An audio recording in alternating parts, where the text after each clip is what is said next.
Praise the lord. అందరూ బాగున్నారండి. మనం ప్రతిరోజు కూడా మన సమస్యల కొరకు, మన అవసరతల కొరకు భారంగా ప్రార్థన చేస్తున్నాం కదా. మీరు చేస్తున్నారు, నేను చేస్తున్నాను. తెల్లవారుజామున 3 గంటలకు లేచి చేయండి.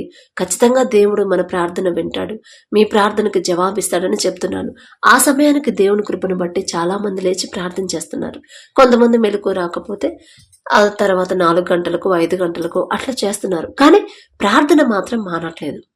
అలాగే నైట్ పడుకునేటప్పుడు, పడుకునే ముందు, లేకపోతే మధ్యలో మనకు సమయం దొరికినప్పుడల్లా ప్రార్థన చేస్తానే ఉన్నాము. మనకు సమస్యలు తీసేయమని, అవసరతలు తీర్చమని. అయితే ఎంత భారంగా చేసినా, మీరు చేసినా, నేను చేసినా, దైవజనులు చేసినా కొన్ని సమస్యలు అనేవి పోవట్లేదు, కొన్ని అవసరతలు అనేవి తీరట్లేదు. మన ప్రార్థనకి, కొన్ని ప్రార్థనలకి మాత్రం జవాబు రావట్లేదు. అయితే అసలు వాటికి, ఆ ప్రార్థనలకి, ఆ సమస్యలకి, అవసరతలకి జవాబు రాకపోవడానికి కారణం ఏంది అని ఎప్పుడైనా మీరు ఆలోచించారా? ఎందుకంటే ఫిలిప్పీలకు రాసిన పత్రిక 4వ అధ్యాయం 11వ వచనం, 12వ వచనాలు ఒకసారి చూస్తే, మనకున్న అవసరతలు, మనం కలిగి ఉన్న అక్కరలు, అవసరతలు, ఒకవేళ లోకపరంగా మనమేమన్నా ఆశపడుతున్నామో ఏమో అని ఒకసారి ఆలోచించండి. లోకస్తులాగా మనం అత్యాశకు పోతున్నామేమో, దేవుని ఎరగని ప్రజల్లాగా మనం లగ్జరీ లైఫ్ కోరుకుంటున్నామేమో ఒకసారి ఆలోచించి ఈ వచనాలు ఒకసారి చదువుకోండి. ప్రతిరోజు చదవండి, చాలా మంచిది. దేవుడు తండ్రి ప్రతిదీ కూడా మనకు ఏది అవసరమో అదే తండ్రి రాపించి పెట్టాడు. మన ఆలోచన మారిందని తండ్రికి తెలుసు. అందుకే కొన్ని వేల సంవత్సరాల ముందే ఇవన్నీ రాపించి పెట్టి, ఇప్పుడు ఇన్ని వేల సంవత్సరాల తర్వాత ఎటువంటి అర్హత లేని తండ్రి పేరు పలికి అర్హత కూడా మనకు లేదు. అయినా సరే మన మీద జాలిపడి, కనికరపడి ఈ పరిశుద్ధ గ్రంథం మన దాకా వచ్చేలా చేశాడు తండ్రి. అయితే ఫిలిప్పీలకు రాసిన పత్రిక 4వ అధ్యాయం 11, 12 వచనాల్లో ఏముందంటే, నేను ఏ స్థితిలో ఉన్నానో ఆ స్థితిలో సంతృప్తి కలిగి ఉండా నేర్చుకొని ఉన్నాను. ఈ మాటలు పౌలు గారు చెప్తున్నారు ఫిలిప్పీలకు సంఘానికి. దీన స్థితిలో ఉండని ఎరుగుదును, సంపన్న స్థితిలో ఉండని ఎరుగుదును, ప్రతి విషయంలోనూ, అన్ని కార్యములలోనూ కడుపు నిండి ఉండుటకును, ఆకలి కొని ఉండుటకును, సమృద్ధి కలిగి ఉండుటకును, లేమిలో ఉండుటకును నేర్చుకొని ఉన్నారు. ఒకప్పుడైతే మన అమ్మమ్మలు, తాతయ్యలు వాళ్ళ కాలంలో అయితే పని తక్కువే, జీతాలు తక్కువే, అయినా సరే వాళ్ళు తృప్తిగా ఉండేవాళ్ళు, ఎప్పుడు సంతోషంగానే ఉండేవాళ్ళు. వాళ్ళు చేసే వ్యవసాయమైనా, ఇంకొక పనైనా, వేరే పనైనా, చిన్న పనైనా సరే వాళ్ళు చేసే పనిలో వాళ్ళు తృప్తి కలిగి, సంతృప్తి కలిగి, ప్రశాంతంగా, సంతోషంగా ఉండేవాళ్ళు. అందుకే అప్పట్లో బీపీలు, షుగర్లు లేవు కదా అసలు. కానీ ఇప్పుడు ఈ జనరేషన్లో, మనం ఉన్న ఈ జనరేషన్లో మనిషి ఆలోచన మారిపోతుంది కదా. సంవత్సరాలు గడిచే కొద్దీ, కాలం మారే కొద్దీ మన ఆలోచన మారిపోతుంది, లగ్జరీ కోరుకుంటుంది. ఎందుకంటే మనం టీవీలో చూస్తున్నాము, చాలా యాడ్స్లో లగ్జరీగా ఎలా ఉండాలి అన్నీ అవే చూపిస్తున్నారు. వాటికి మనం అట్రాక్ట్ అయిపోతున్నాం కదా. మళ్ళీ మనమేమి ఖాళీగా లేము, మనమేమి తక్కువేమి సంపాదించట్లేదు. దేవుడి కృపను బట్టి తండ్రి మనకి సమృద్ధిగానే ఇచ్చాడు.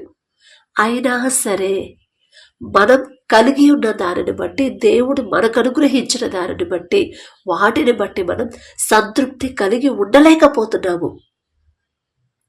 సంతృప్తి కలిగి ఎలా ఉండాలో నేర్చుకోలేకపోతున్నాము.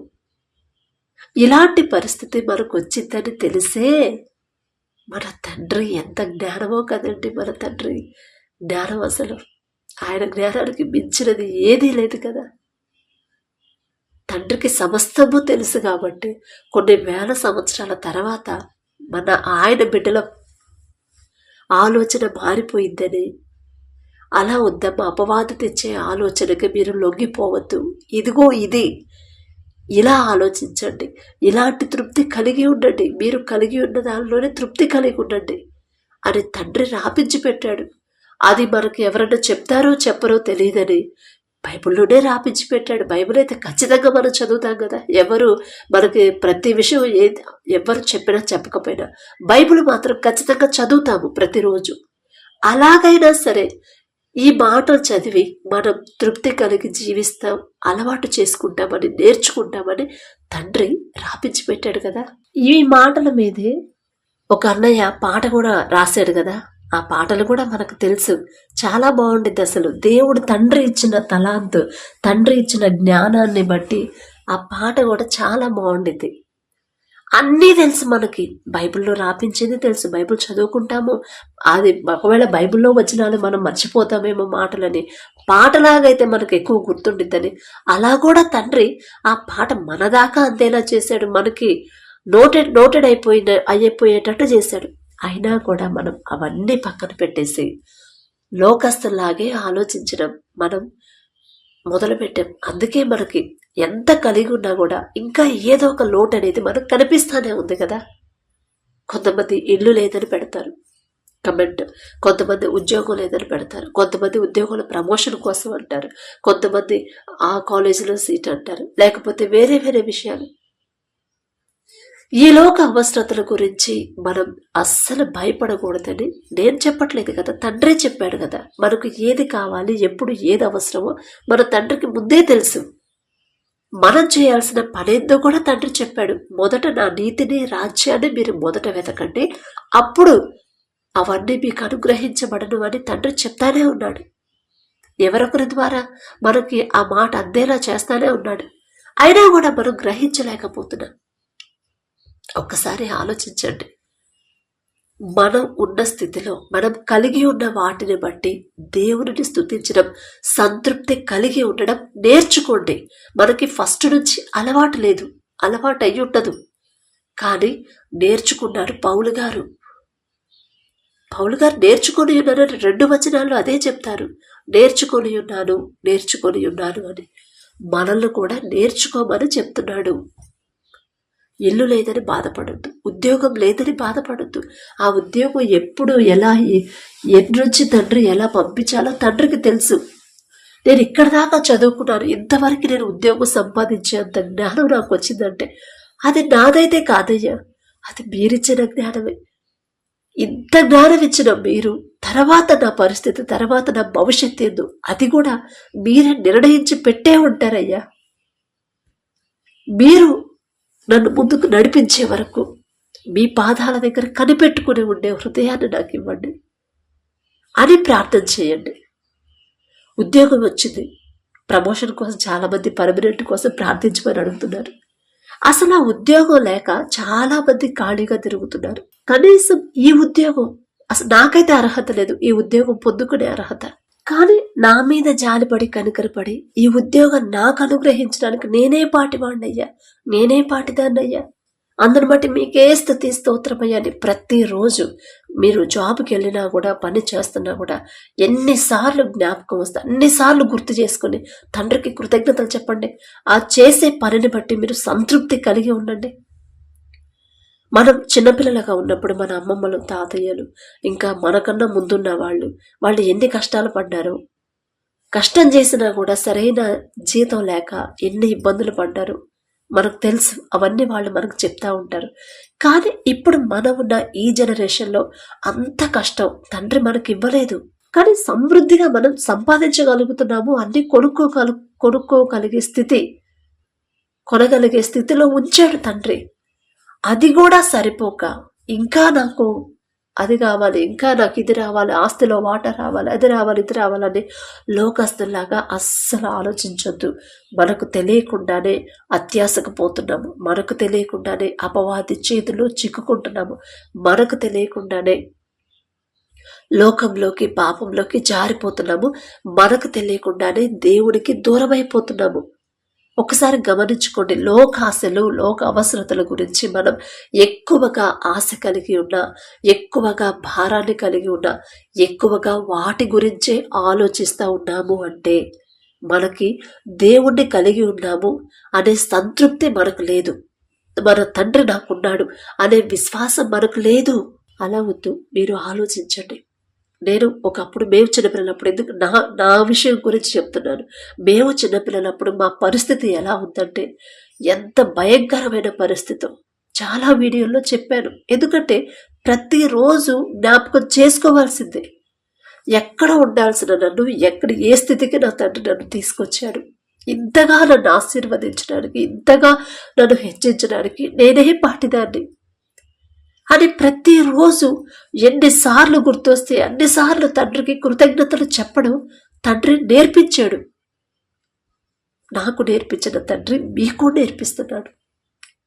చిన్నప్పుడు నాన్న సెక్యూరిటీ గార్డుగా చేసేవాడు. అమ్మ ఏదో పొలం పనికి వెళ్ళేది. పొలం లేకపోతే గ్రేడింగ్కి వెళ్ళేది పొగాకు కంపెనీలో. వచ్చే డబ్బులు తక్కువ. ఆ డబ్బులు ఏమి సరిపోయాయి? ఒక 30 ఏళ్ల క్రితం చూస్తే, ఒక 25 సంవత్సరాల వెనక్కి వెళ్తే ఎంత కష్టపడేవాళ్ళు. నిద్ర లేకుండా మా నాన్న నైట్ డ్యూటీలు చేసేవాడు, ఓటీలు చేసేవాడు. 3 పిల్లలు, ఇల్లు లేదు. పూరి గుడిసె వేసుకొని పూరి గుడిసెలో ఉంటే గోడలు, మట్టి గోడలు, బాగా వర్షం పడుతుంది. ఆ గోడ ఒక సైడ్ గోడ పడిపోతే ఆ గోడ మళ్ళీ మట్టి తీసుకొచ్చి గోడ కట్టుకునే స్థితి లేక చీర కట్టుకుని ఉన్నామంతే ఆ ఇంట్లో. మళ్ళీ అదేమన్నా మంచిగా ఉండేది లోపల? లేదు, కారుతా ఉండేది. చాలా చోట్ల ఇల్లు కారుతూనే ఉండేది. ఆ కారిన దగ్గర మనం ఆ గిన్నెలు అవి పెడతా ఉంటాం కదా, అలాగే పెట్టాము, అలాగే పెరిగాము. అయినా సరే ఆ స్థితిలో ఉన్నా కూడా ఎప్పుడు మేము దుఃఖంలో కానీ, ఏంటో మా పరిస్థితి అని కానీ, అంటే మేము చిన్నపిల్లలం కాబట్టి మాకు తెలియదులే అనుకోవద్దు. నాన్న కూడా, అమ్మ కూడా ఎప్పుడు సంతోషంగానే ఉంచాడు తండ్రి. ఆ స్థితిలో కూడా చుట్టాలు వచ్చారు. ఒకరోజు ఆరోగ్యం బాగాలేదు, ఇంట్లో 2 రోజుల నుండి చూపించుకోవడానికి వచ్చారు. మా పరిస్థితి చూసి వాళ్ళకే భయం వేసింది. అసలు ఎలా ఉంటున్నారన్నా మీరు? అసలు ఇల్లు ఏంది, ఆ గోడ ఏంది, ఆ చీర ఏంది, ఆ పందికొక్కులు వస్తున్నాయి, పందులు వస్తున్నాయి ఇంట్లోకి, అది ఎట్టుంటున్నారన్నా? అసలు రోగాలు వస్తాయన్నా అని చెప్పి వాళ్ళు వెళ్ళిపోయారు. లేరు ఇక. 2 రోజులు ఉంటామన్న వాళ్ళు సాయంత్రానికి మధ్యాహ్నం భోజనం చేసి వెళ్ళిపోయారు. ఇక అలాంటి పరిస్థితిలో ఉన్న మమ్మల్ని తండ్రి ఎంతగా హెచ్చించాడంటే, అంటే ఎంతగా అంటే పెద్ద పెద్ద ప్యాలెస్లు అవసరం లేదు కదా. ఆ స్థలంలోనే చక్కటి ఇల్లు కట్టుకునే స్తోమత స్థితి తండ్రి ఇచ్చాడు. మళ్ళీ మనం ఎక్కువ అప్పుల పాలవ్వకుండా, అప్పుల పాలైతే తీర్చలేము, తీర్చేంత స్తోమత మనకు లేదు. అప్పుల పాలవ్వకుండా ఏదో ఒక రూపంలో తండ్రి సహాయం పంపిస్తానే ఉన్నాడు.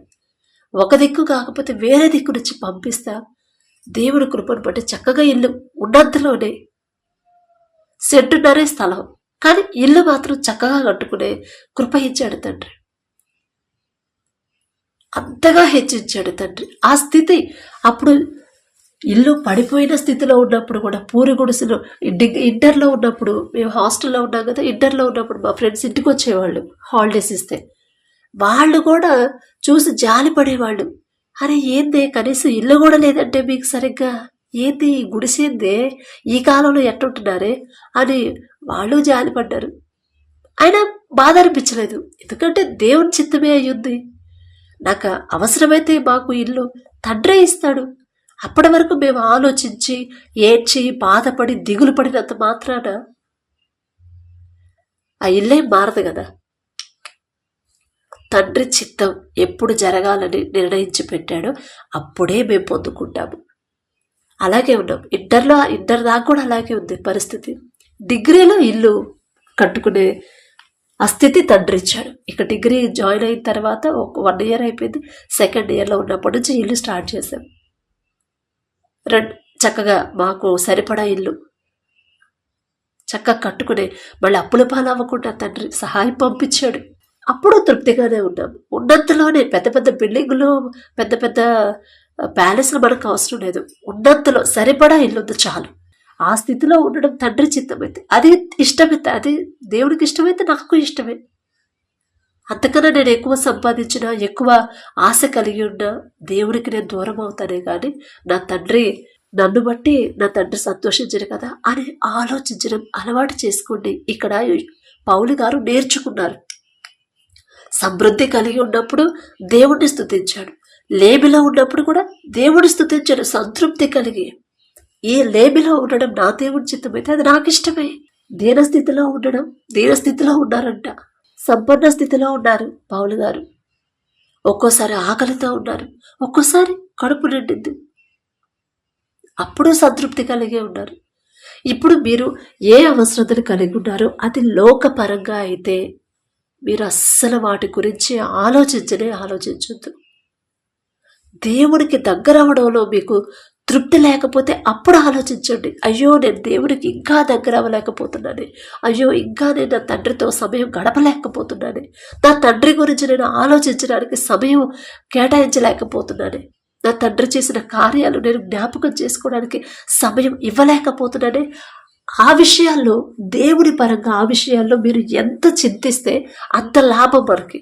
కానీ లోకపరంగా మనకి ఉద్యోగం లేదని, ఉద్యోగం లేకపోతే నా తండ్రి ఇక్కడ దాకా తెచ్చిన నా తండ్రి ఇక నుంచి ముందుకు తీసుకెళ్ళడా, నా కుటుంబాన్ని నేను పోషించుకోవాలని నా తండ్రికి తెలుసు కదా, ఖచ్చితంగా నా తండ్రి నాకు నేను చేయదగిన ఉద్యోగం నా తండ్రి నాకు ఇస్తాడు అని ఉన్న స్థితిలోనే సంతృప్తి కలిగి ఉండడం నేర్చుకోండి. ఒకవేళ అద్దెంట్లో ఉన్న సరే, ఇప్పుడు మేమున్న ఇంట్లో మ్యారేజ్ అయిన తర్వాత మేమున్న ఇల్లు అద్దెల్లే, అయినా పర్వాలేదు, ఇది అద్దె కట్టుకునే స్తోమత తండ్రి ఇచ్చాడు, అందును బట్టి దేవుడికి స్తోత్రం, దేవుడికే మహిమ.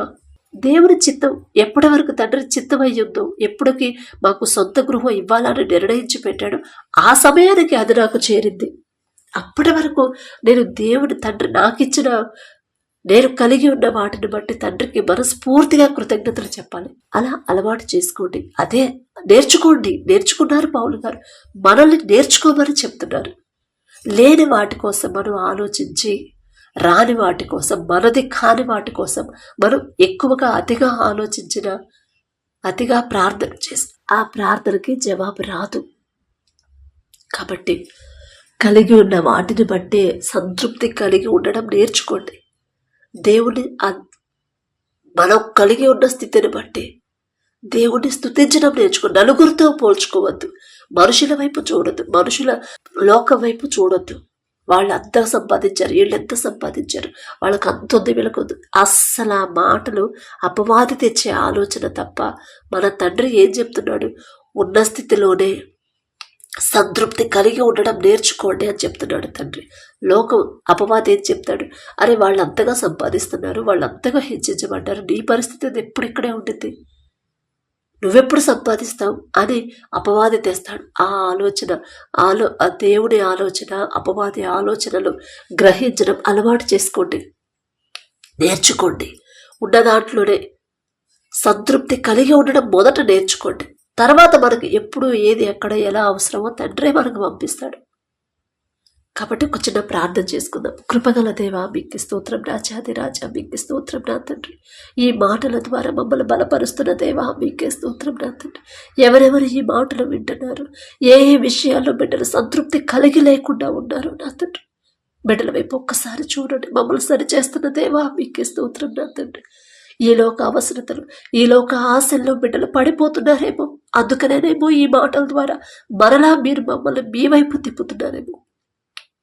మీరు మాకిచ్చిన వాటిని బట్టి, మేము కలిగి ఉన్న వాటిని బట్టి సంతృప్తి కలిగి ఉండడం నేర్చుకోవడం ఎలాగో మాకు నేర్పించండి. జ్ఞానాన్ని నా ప్రభు మాకు అనుగ్రహించున్నా తండ్రి. లేని వాటి కోసం, రాని వాటి కోసం మేము ఆశ కలిగి లేకుండా, మేము కలిగి ఉన్న వాటిని బట్టి, మీరు మాకిచ్చిన వాటిని బట్టి, మీరు మాకిచ్చిన ఆ స్థితిని బట్టి, మేము కలిగి ఉన్న స్థితిని బట్టి మీకు మనస్ఫూర్తిగా కృతజ్ఞతలు చెప్పేవారముగా ఉండే కృపా ధన్యత మాకు అనుగ్రహించమని, నూతన హృదయాలు నా ప్రభా మాకు అనుగ్రహించమని, అడిగే అర్హత, పొందుకునే అర్హత లేని వాళ్ళం అయినా సరే యేసు నామములో అడుగుచున్నాము తండ్రి. ఆమేన్.